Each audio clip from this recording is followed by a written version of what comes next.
This is Carl with the three things I'm watching for Tuesday, July the 29th. Crop ratings came out last night, pretty much a non-event. Corn declined 1 point, was expected to hold steady, still 73% good to excellent. Poor, very poor, up 1 more point on the week.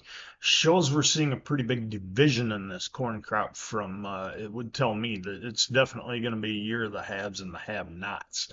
Soybeans up 2 points. A little bit of heat, a little bit of rain. Soybeans like that, not too surprising. And all in all, weather really, it's unless you've had some major storm damage, weather hasn't been the worst for this crop in several parts of the Corn Belt. Several parts of the Corn Belt not having such a great time. That's why I want to say the second thing I'm watching is more or less what I'm hearing, and not just me. Angie's hearing this too. A lot of us are hearing this. Everybody's saying, yeah, it's a good crop, but we've lost the top. And this is from guys who have went out and pulled open ears and checked their pollination. Even guys that said, yeah, I pollinated pretty good, but I'm missing some spots. A lot of guys taking 4 or 5 bushels per acre off their yield that they were saying was, going to be phenomenal just a few weeks ago. So we're starting to see a little bit of a difference in opinion on this crop. And I'm going to say this. If you are using nothing but AI or satellite imagery, yeah, their crop looks phenomenal. Get out there and walk it a little bit.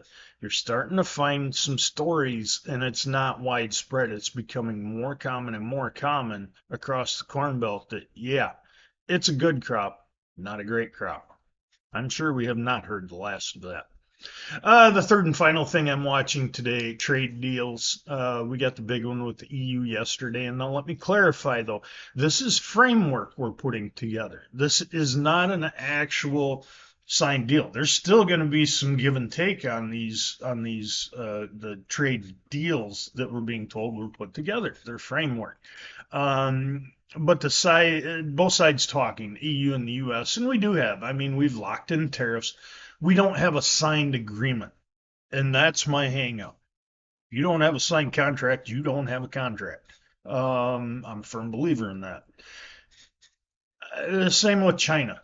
But China has agreed a 90-day extension. So we're expected to see a 90-day extension to trade talks with China.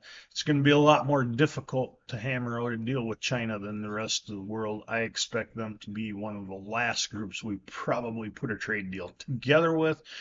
But here's the positive takeaway. We're talking with our trade partners. Even if we don't have trade deals in place, we're holding talks and we're working ahead of the August 1st deadline. That's the one to watch. Those are the three things I'm watching for today.